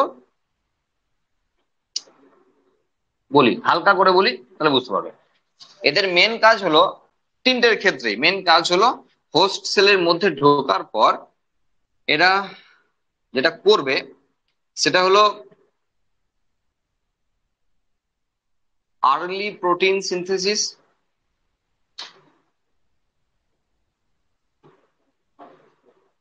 আর্লি প্রোটিন মানে এখানে কিন্তু এনজাইম, আমরা জানি প্রত্যেকটা এনজাইম প্রোটিন দিয়ে তৈরি। তার মানে সেই সমস্ত এনজাইম তৈরি করবে যা দিয়ে হোস্ট সেলের মেশিনারি সিস্টেমকে ডিগ্রেড করতে পারে, নষ্ট করতে পারে। কারণ ওই মেন জিনিস ওই আর কি, পাটিয়ে বীজ দখল করার মতো, ওটা করতে হবে। তাহলে আর্লি প্রোটিন সিনথেসিস মানে হলো বিভিন্ন ধরনের এনজাইম তৈরি করবে, যে এনজাইম গুলোর জিন, এনজাইম গুলো তৈরির জিন ও সঙ্গে নিয়ে এসছে। ও সঙ্গে নিয়ে এসছে, ওর তো জেনেটিক মেটেরিয়াল, তিনটে ভাইরাস দেখলাম, তিনটের ক্ষেত্রে জেনেটিক মেটেরিয়াল দেখলাম, হয় আরএনএ রয়েছে না ডিএনএ রয়েছে।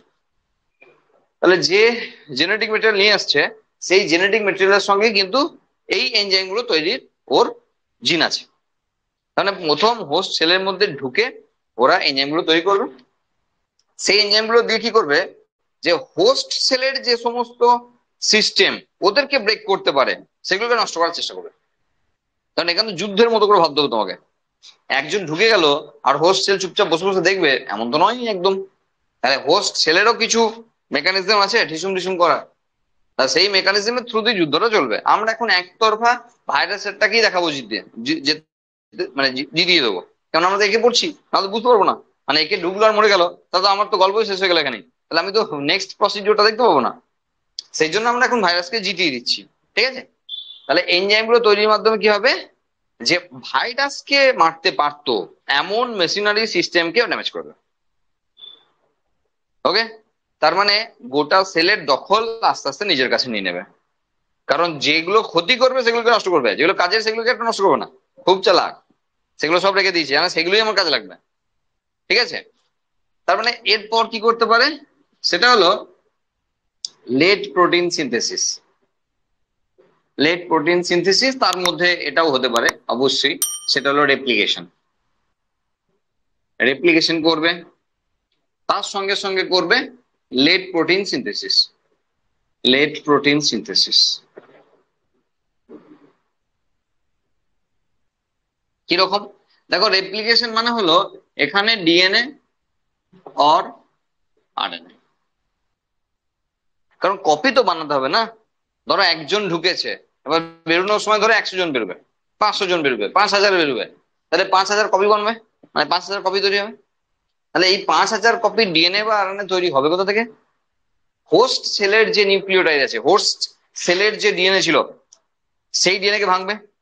ডিএনএ বলছি কেন, দেখে বুঝতেই পারছো, এও ডিএনএ, এও ডিএনএ, এও ডিএনএ, না আরএনএ তো কেউ নেই, কারোর জেনেটিক মেটেরিয়াল তো আরএনএ নয়, সবার তো ডিএনএ। তাহলে হোস্ট সেলের ডিএনএ কে ওরা ড্যামেজ করবে, নিউক্লিওটাইড কে ভাঙবে, মানে নিউক্লিওটাইড হিসাবে তৈরি করবে। এবার ডিঅক্সি অর রাইবো, মানে ডিঅক্সি রাইবো নিউক্লিওটাইড আর রাইবো নিউক্লিওটাইড, সেই নিয়ে অত কনফিউশনে যাওয়ার দরকার নেই। সহজ কথাই হলো হোস্ট সেলের ডিএনএ কে ভাঙবে, আর ভাঙলে কি পাবে, কাঁচামাল, মানে নিউক্লিওটাইড পাবে। সেই নিউক্লিওটাইড গুলোকে নিজের মতো করে জুড়ে নেবে, নিজের জিন যেহেতু আছে, সেটা হলো ছাঁচ বা মানে টেমপ্লেট, সেই ছাঁচে বসিয়ে নিজের ডিএনএ তৈরি করে নেবে বা নিজের আরএনএ তৈরি করে নেবে, যেটাকে বলছি আমরা রেপ্লিকেশন বা প্রতিলিপিকরণ। হয়ে গেল, তার মানে নিজের কপি তৈরি হয়ে গেল, নিজের জেনেটিক মেটেরিয়ালের কপি তৈরি হয়ে গেল। আয় আয় বাবা, কত অপেক্ষা করছি, নিজের জেনেটিক মেটেরিয়ালের কপি তৈরি হয়ে গেল। এরপর লেট প্রোটিন সিনথেসিস মানে, মানে হলো ক্যাপসিড তৈরি। এই প্রোটিনটা হলো ক্যাপসিডের প্রোটিন। আরে খোসাটা বানাতে হবে তো, তাহলে ধরো আমি কথাই বলছি এটা হলো আরএনএ বা ডিএনএ, তাহলে এটা নাই তৈরি হলো, তাহলে এর বাইরের দিকে কোডটা যেটা ক্যাপসিড, সেই ক্যাপসিডটা তৈরি করতে হবে। তাহলে ক্যাপসিডটা তৈরি কি আছে, কি দিয়ে, প্রোটিন দিয়ে। তার মানে লেট প্রোটিন মানে এখানে ক্যাপসিড তৈরির যে প্রোটিন সেটা তৈরি করতে হবে। হ্যাঁ,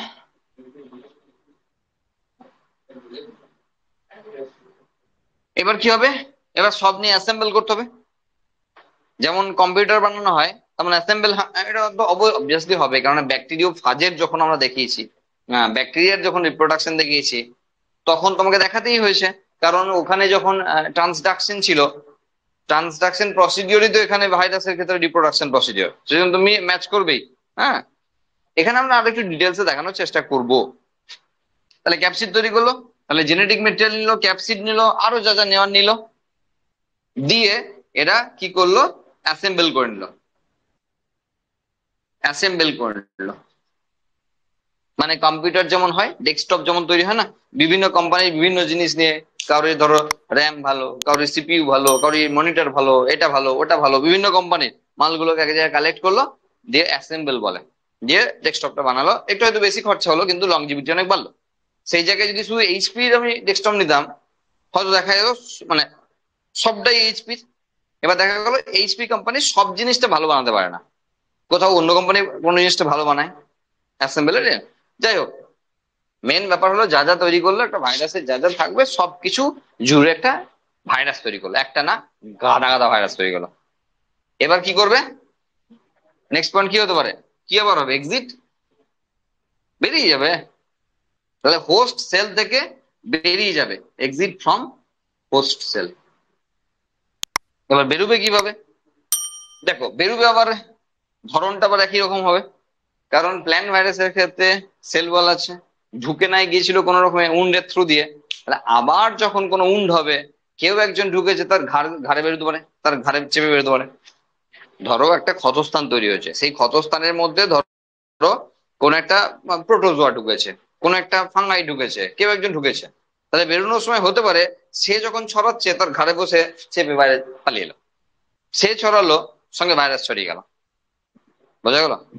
কারণ যার তার ঘাড়ে চেপে পড়তে পারো, নন লিভিং মেটেরিয়াল হিসেবে যার তার ঘাড়ে চেপে যেতে পারে। এবার ও যখন বাইরে আসবে তখন বেরিয়ে চলে এলো, বুঝতে পারলে না? ধরো একটা গাছের, ধরো একটা ফল, মানে ভালো বলতে গেলে তুমি ভালো বুঝবে, যেটা ধরো একটা ফল, এবার সেই ফলকে ধরো পাখিতে ঠুকরে দিয়ে গেছে, আঘাত, তাহলে উন্ড বা ক্ষতস্থান দিয়ে ভাইরাস ঢুকে গেছে, ভাইরাস এই ফলটার মধ্যে যা করার করেছে। এবার ধরো একটা পোকাও ঢুকেছিল ফলটা খেতে, পোকাটা ঢুকেছিল, তার খাওয়া দাওয়া কমপ্লিট, এতদিনে ধরো ভাইরাসটার রেপ্লিকেশন কমপ্লিট, সব কমপ্লিট, অ্যাসেম্বল কমপ্লিট। এবার ওই পোকাটা যখন বেরিয়ে আসছে, ওই পোকাটার ঘাড়ে চেপে বেরিয়ে গেল, তাহলে বেরিয়ে চলে এলো, তাহলে হোস্ট সেল থেকে বেরিয়ে পেলে এলো।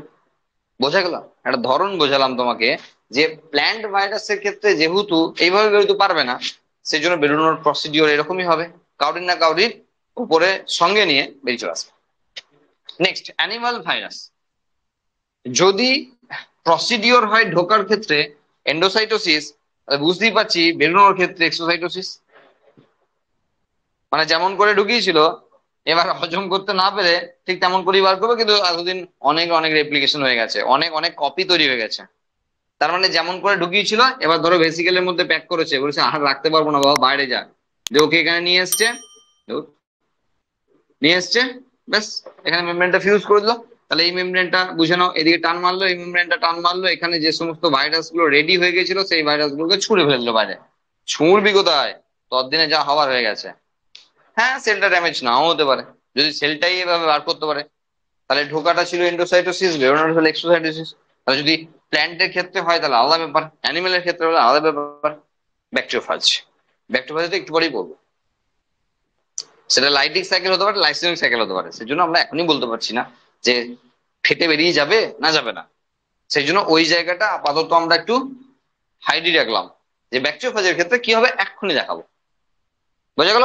এটা ইন জেনারেল একটা ভাইরাসের ক্ষেত্রে তার লাইফ সাইকেল বলতে পারো, রেপ্লিকেশন প্রসিডিওর, রিপ্রোডাকশন প্রসিডিওর বলতে পারো, যা ইচ্ছা বলতে পারো, না যা ইচ্ছা বলা যাবে না, মানে হয় তোমাকে লাইফ সাইকেল প্যাটার্ন বলতে হবে, নাহলে রিপ্রোডাকশন প্রসিডিওর বলতে হবে। বলো বুঝলে কিনা?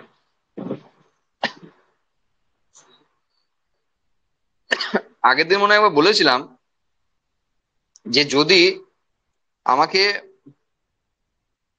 মানে ভাইরাসের যে কোনো একটা ভাইরাসের ক্ষেত্রে যদি আমরা লাইফ সাইকেল পড়াই, তাহলে শুধু এইচআইভি একটা গোটা ক্লাস নেবে, আর 2 ঘন্টা ধরে শুধু এইচআইভি কে নিয়ে বলতে হবে যে এইচআইভি করেটা কি ভেতরে, মানে আমাদের শরীরের ভেতরে ঢুকে আমাদের 12টা বাজায় কিভাবে, এটা বুঝতে ঘন্টা 2 লাগবে। বোঝা গেল? সেজন্য যে কোনো একজনের রিপ্রোডাকশন প্রসিডিউর প্রচুর বড়, আমাদের সিলেবাসে সেইভাবে নাই, হ্যাঁ নেই বলবো না, এইচআইভিটা আছে, এই যে মানে 12-এ আছে, বড় করেই আছে, ঘন্টাখানেক লাগবে, মানে 12-এর মতো করে বোঝাতে গেলে ঘন্টাখানেক লাগবে।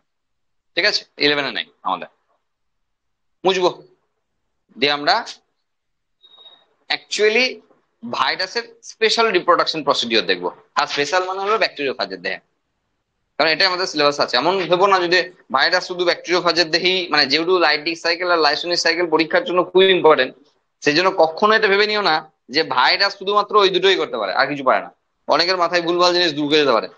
এই জিনিসটা তোমার জন্য খুব একটা ইম্পর্টেন্ট না। এটা হলো কমন প্রসিডিওর, যেটা তোমার জন্য পরীক্ষার জন্য, তোমার জন্য মানে পরীক্ষার জন্য, পরীক্ষার জন্য খুব একটা ইম্পর্টেন্ট জিনিস না। কিন্তু আমরা যেটা পড়াবো এরপরে সেটা হলো লাইটিক সাইকেল আর লাইসোনিক সাইকেল, সেটা তোমার জন্য ইম্পর্টেন্ট। সেখানে একই ধরনের জিনিসপত্র আসবে। তো সেই জিনিসটাই শুধু ভেবে মাথার মধ্যে বসে থাকো না যে ভাইরাস শুধু এটাই পারে, আর কিছু পারে না। ওটা শুধুমাত্র ব্যাকটেরিয়া ফাজের দেহে কি করে সেটা দেওয়া আছে। ঠিক আছে, মানে প্ল্যান্ট ভাইরাসও দেখছি না, অ্যানিমাল ভাইরাসও দেখছি না, ওই জন্য কমনটা একবার দেখিয়ে দিলাম যাতে সুবিধা হয় আমাদের। বুঝলাম।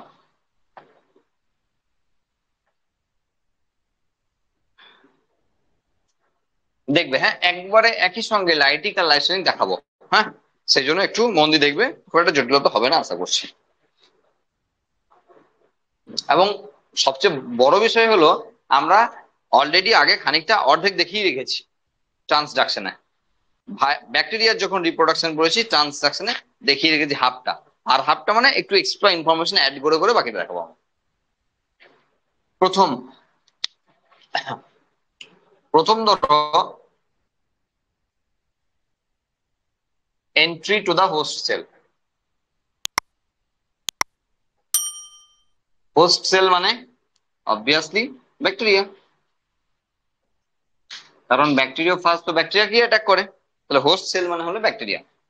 তাহলে এটা সাপোজ একটি ব্যাকটেরিয়া, এবং ইকোলাই কি ম্যাক্সিমাম ক্ষেত্রে দেখানো হয়, কারণ আমরা দেখো এবার বলি আমরা যে ওই যে ফাজ ভাইরাসের ব্যাপারটা একটু আগেই বললাম, ল্যামডা ফাজ আর টি ফাজ। ল্যামডা ফাজটা ম্যাক্সিমাম ক্ষেত্রে লাইসোজেনিক সাইকেল চালায়, মানে ফেটে বেরোবে না, ব্যাকটেরিয়া সেলকে ধ্বংস করবে না। আর টি সিরিজের ভাইরাস গুলো ব্যাকটেরিয়াকে ধ্বংস করবে। এবার করবে না করবে না এই দুটোতে আবার একটু ভাবনা চিন্তার ব্যাপার আছে। যে তোমার মনেই হতে পারে স্যার তাহলে লাইসোজেনিক সাইকেলে ঢোকা মানে ব্যাকটেরিয়া মৃত্যু হবে না, তাহলে বেরোবে কবে, এটা প্রশ্ন আসতে পারে। আর যদি নাই বেরোলো তাহলে ঢুকে লাভটা কি হলো, কোনো না কোনোদিন তো বেরোতে হবে। সেটা লাইটিক সাইকেল এক জায়গা থেকে, সরি, লাইসোজেনিক সাইকেল এক জায়গায় গিয়ে লাইটিক সাইকেলের সঙ্গে জুড়তেই হবে, নাহলে কিন্তু হবে না। মানে লাইসোজেনিক সাইকেলের কোনো একটা পয়েন্টে তাকে লাইটিক সাইকেলে যেতেই হবে, না হলে সে বেরোবার অপশন পাবে না। বোঝা গেল?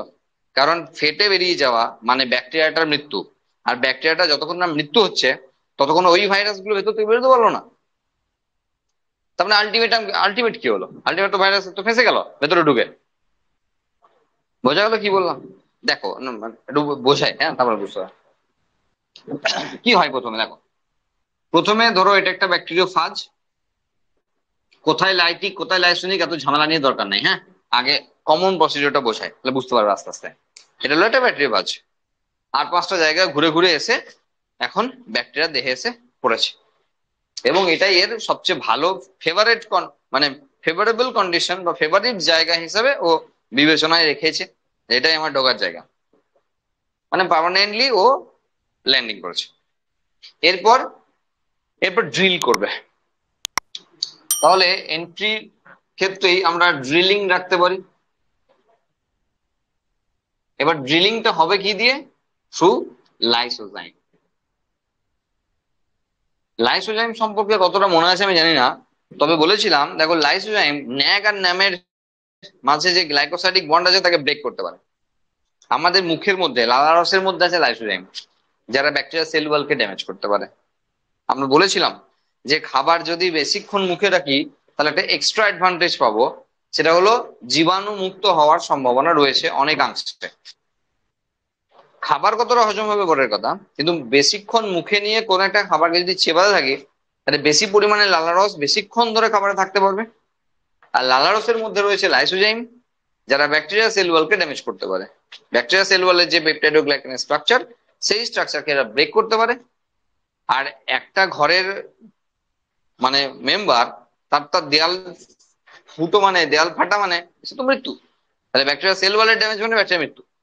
তার মানে মুখের মধ্যে খানিকক্ষণ রাখলে যত ব্যাকটেরিয়া আছে ম্যাক্সিমাম ক্ষেত্রে মেরে ফেলতে পারবো।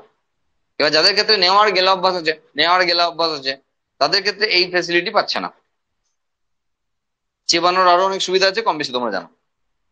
তবে এখানেই শেষ নয়, পেটের মধ্যে যখন যাবে তখনও লাইসোজাইম আছে এবং এইচসিএল আছে, সেখানেও আবার একবার চেষ্টা করবে।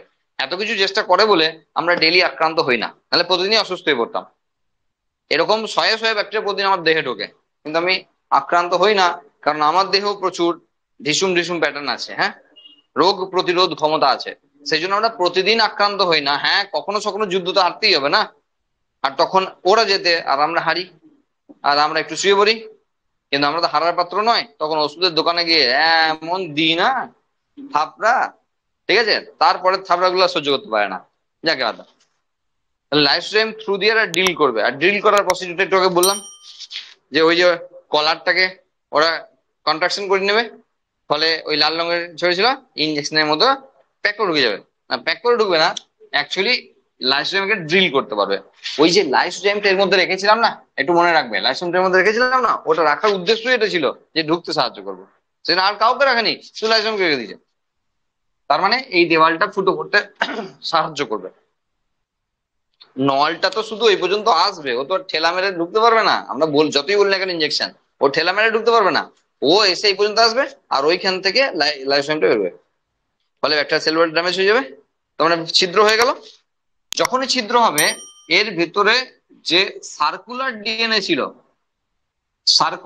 ছিল সেটা এক জায়গায় কাটিং হবে, ও নিজে নিজেই করে নেয়। তাহলে সার্কুলার ডিএনএ কে, মানে চক্রাকার ডিএনএ যদি কাটিং করে, তাহলে কি হয়ে যাবে, লিনিয়ার হয়ে যাবে। তার মানে ও সুতোর মতো করে ঢুকে বলে। আচ্ছা, কালারটা একটু আলাদা দিই, হ্যাঁ, নাহলে এখানে কিছু বোঝানো যাবে না। এটা এর ক্ষেত্রে কালার দিচ্ছি, হ্যাঁ, দিয়ে এটা ব্যাকটেরিয়া কালার দিলাম, না সরি, ভাইরাসের ক্ষেত্রে ডিএনএ কালার দিলাম। তাহলে এই ভেতর দিয়ে ডিএনএটাকে ঢুকে দিল। ওকে, যদি আরএনএ হয় আরএনএ ঢোকাবে। ডিএনএ কেন বলছি, কারণ ব্যাকটেরিওফাজের কথা বলছি, সেই জন্য ডিএনএ বলছি। এখন যদি এইচআইভি হতো না, তাহলে আরএনএ ঢোকাতো। এই টোবাকো মজাক আরএনএ ঢোকাতো, ইনফ্লুয়েঞ্জা হলে আরএনএ ঢোকাতো, করোনা হলে আরএনএ ঢোকাতো। যেহেতু ব্যাকটেরিওফাজ পড়ছি, সেই জন্য আমরা ডিএনএ কথা বলছি। ওকে, ব্যাস। এর যদি এটাই নেই, তো আর কি আছে, তো থাকা আর না থাকা একই। তাহলে এই হাওয়া, একে মুছে দাও, হলো। এইবার এই যে ব্যাকটেরিওফাজ মানে ভাইরাসের যে ডিএনএ কপিটা, এই কপিটা এখনই যদি ওর খেলা দেখাতে যায়, তাহলে কিন্তু ওই খেলার মধ্যে পড়ে যাবে, মানে ওকে ধ্বংস হতে হবে। এখনই ও যাবে না ব্যাকটেরিয়ার কোন রকম ধ্বংসক্রিয়ায়, ভালো করে বুঝবে। এখনই এই মুহূর্তে ও কোনো ধ্বংসলীলায় মত্ত হবে না। সেই জন্য এইখান থেকেই লাইটিক সাইকেল নয়, এখান থেকেই লাইসোজেনিক সাইকেলের শুরু হয়ে গেল। মানে কি করবে ও, ব্যাকটেরিয়ার যে জেনেটিক মেটেরিয়াল, সেই জেনেটিক মেটেরিয়ালের মধ্যে এক জায়গায় কাটবে। ওর কাছে এন্ডোনিউক্লিয়েজ, এক্সোনিউক্লিয়েজ সব আছে, নিকেজ আছে, মানে ব্রেক করবে, এক জায়গায় কেটে দেবে, দিয়ে নিজের যে কপিটা, সেই কপিটা এর সঙ্গে জুড়ে দেবে। এই কপিটাকে নিয়ে এসে এর সঙ্গে জুড়ে দেবে। হ্যাঁ, বড় হবে, আমরা তো সব করলাম না, আমরা মুছে দিয়ে জুড়ে দিলাম, ঠিক আছে। তাহলে ব্যাকটেরিয়ার সঙ্গে এই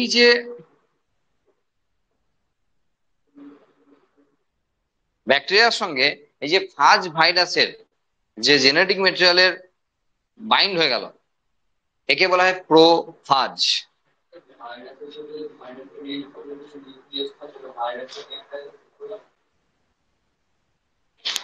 প্রথম কথা, ভাইরাসের কোন নিউক্লিয়েজ এখনো পর্যন্ত প্রকাশ করেনি, মানে মানে কাটার জন্য, না না না না, ও নিজে তো প্রোটেক্টেড, মানে তুমি বলছো যে, দেখো এর একটা জিনিস, যে লাইসোজাইম তো সঙ্গে করে নিয়ে এসেছিল, ঢোকার সময় লেগে গেল। আর বড় জোর যেটা আনতে পারে সঙ্গে, সেটা হলো এন্ডোনিউক্লিয়েজ, শুধুমাত্র কাটার জন্য, হোস্ট সেলের মধ্যে আপাতত কাটার জন্য। কারণ যতক্ষণ না দখল নিচ্ছে, ততক্ষণ তো ও ওর জিন এক্সপ্রেশন করতে পারছে না। সেই জন্য সঙ্গে আনতে হতে পারে এন্ডোনিউক্লিয়েজকে, যারা ডিএনএ কে ড্যামেজ করবে। ওই এন্ডোনিউক্লিয়েজ ভাইরাসের নিজের সেলকে, নিজের নিউক্লিয়াস, নিজের জেনেটিক ম্যাটেরিয়ালকে ড্যামেজ করবে না, কারণ এখানে তাদের যে এন্ড প্রান্তগুলো, সেগুলো প্রোটেকশন দেওয়া আছে, ঠিক আছে। যেমন ওই এমআরএনএ ক্ষেত্রে সেই মনে আছে কি, ওই 5' মিথাইল ক্যাপ আর 3' পলি এ টেল আমরা দেখিয়েছিলাম বিভিন্ন ধরনের প্রোটেকশনের ব্যাপার। ভাইরাসের নিজের এন্ড গুলোকে প্রোটেকশন দেওয়া আছে, সেই জন্য ওর নিউক্লিয়েজ ওর জিনকে কোন রকম ড্যামেজ করবে না। নিউক্লিয়েজ যার কাজ হলো নিউক্লিক অ্যাসিডকে ড্যামেজ করা। তাহলে ওর প্রশ্ন হলো যে এর নিউক্লিক অ্যাসিডকে ড্যামেজ করবে, ও নিজেরটা ড্যামেজ হবে না? না, হবে না। আর অ্যাকচুয়ালি ড্যামেজও করেনি, শুধু কেটেছে। ড্যামেজ করেনি, ড্যামেজ করলে বুঝতে পেরে যাবে এখনই।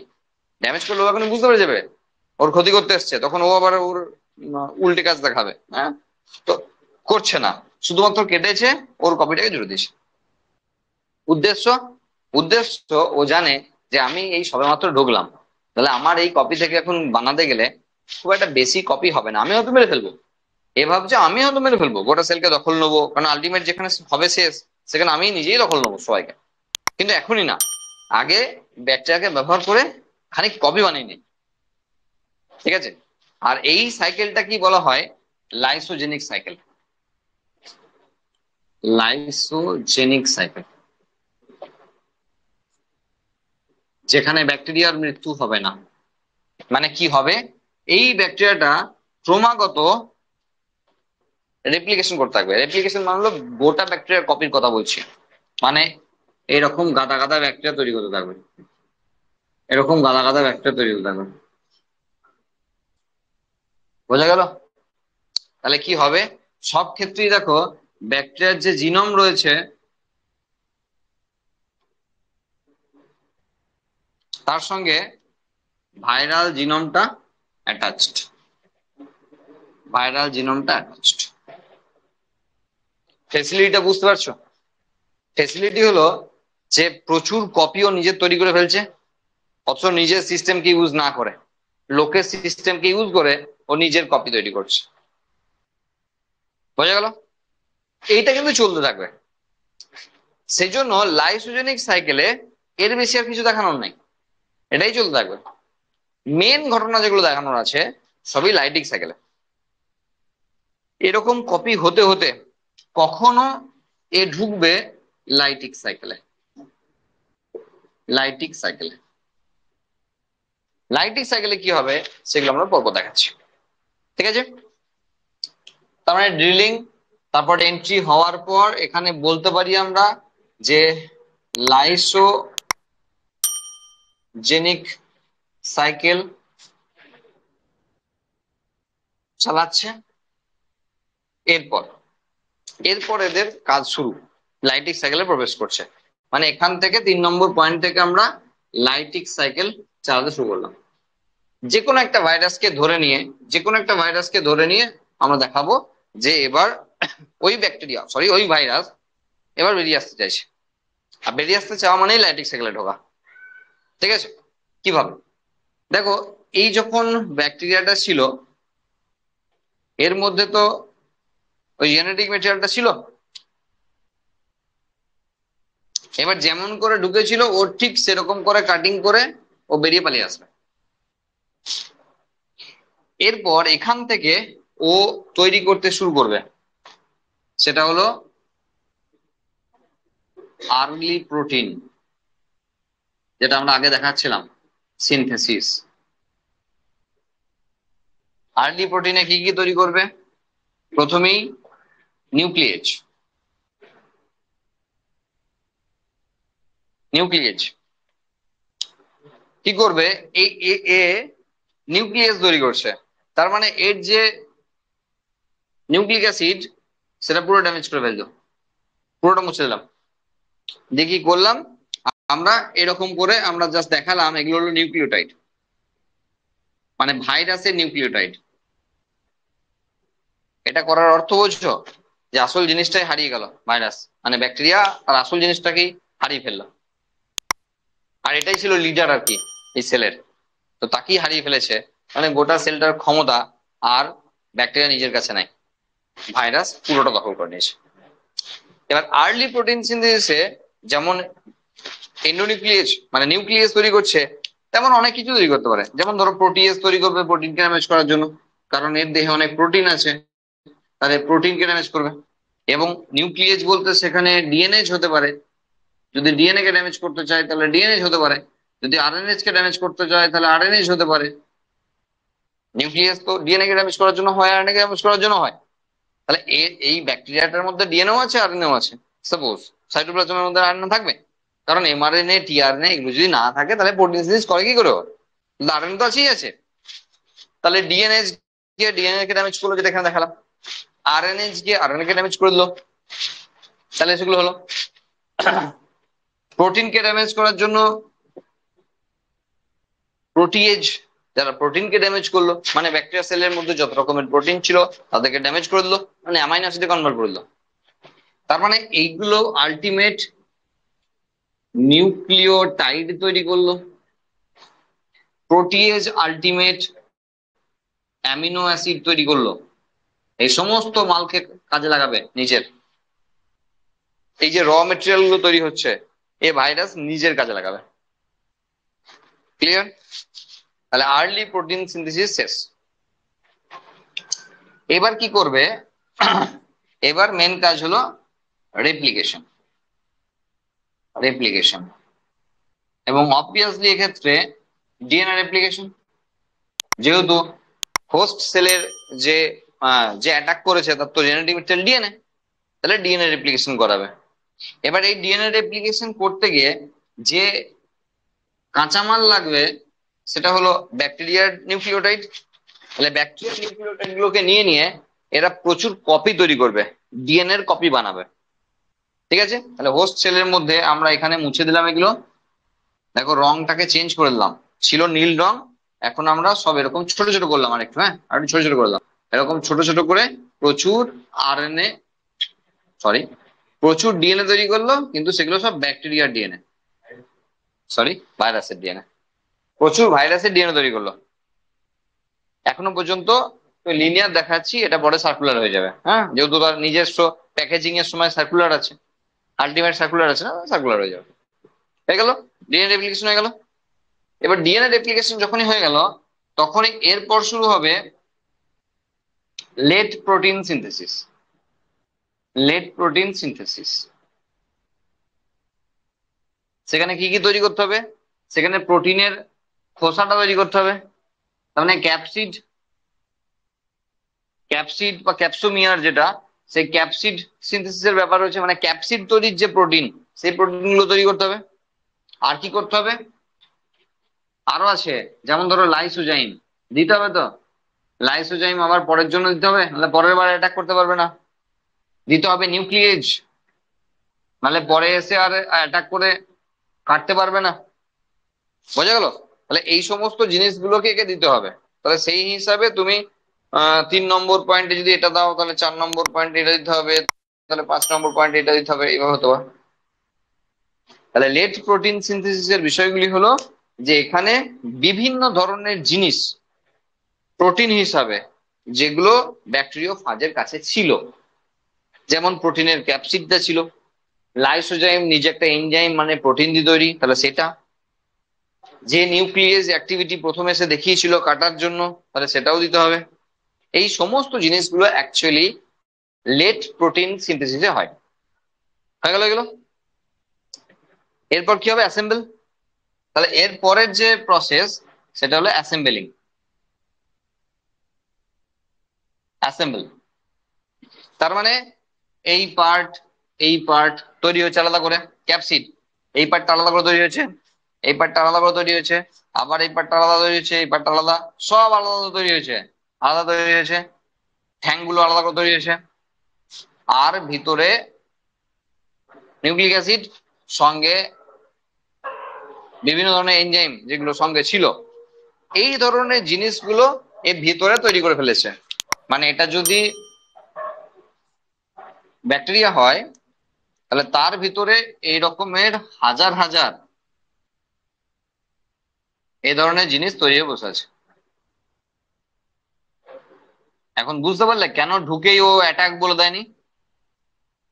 কারণ ঢুকেই যদি অ্যাটাক বলতো তাহলে একটা ব্যাকটেরিয়াকে ফাটিয়ে যতগুলো বেরোতো ততগুলোই তৈরি হতো, কিন্তু এখন এই রকমের হাজার খানেক বা তারও বেশি তৈরি করেছে নিজের, যে প্রত্যেকটা ব্যাকটেরিয়ার কাছে এই জিনগুলো মানে এগুলো আছে।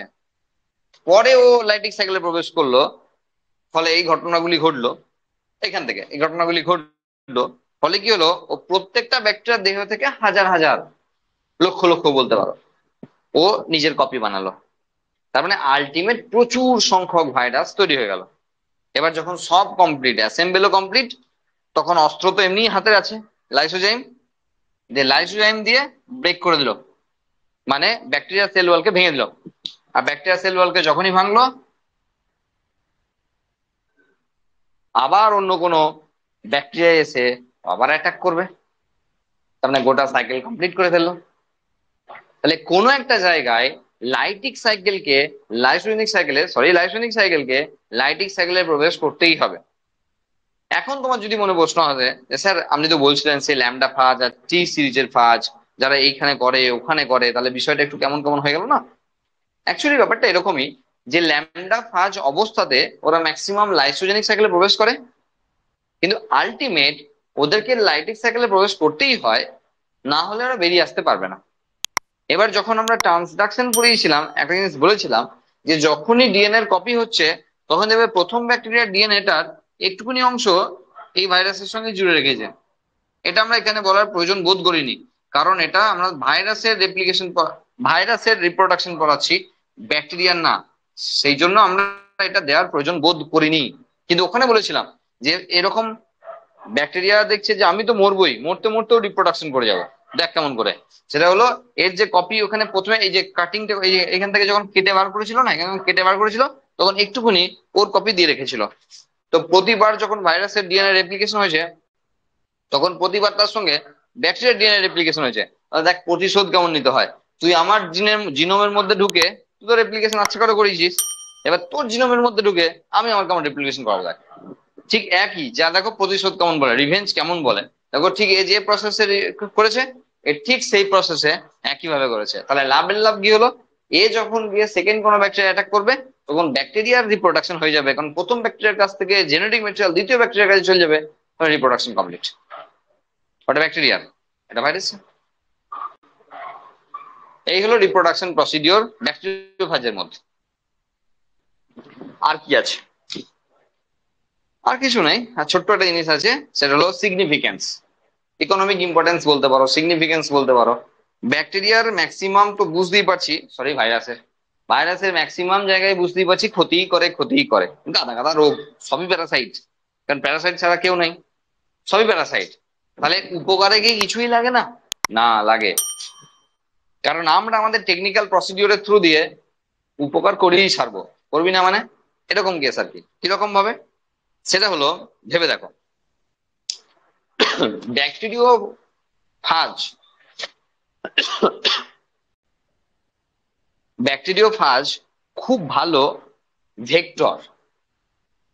ভেক্টর মানে কি? কেরিয়ার বোঝো? কেরিয়ার, ভেক্টর ক্যারিয়ার মধ্যে ডিফারেন্স আছে, এখনই বোঝার দরকার নেই। ও খুব ভালো ক্যারি করতে পারে। ভাইরাসকে আমরা নিজেরা বানাতে পারি। আগের দিনও বলেছি যে ভাইরাসের একটি নন লিভিং প্রপার্টি হলো যে ভাইরাসকে আমরা নিজেরা বানাতে পারি ল্যাবরেটরিতে। করোনার সময় এরকম গুজব শোনা গেছিল।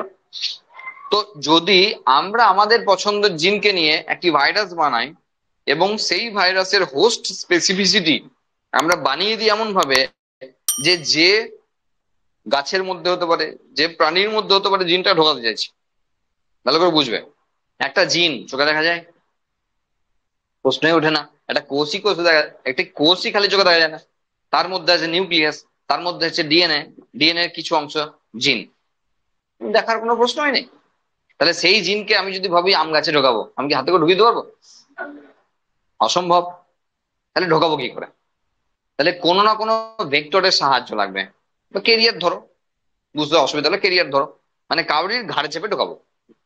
এবার সেই ঘাড় খুঁজতে হবে, আর তার মধ্যে একটা ভালো ঘাড় হলো এর, মানে ব্যাকটেরিওফাজ।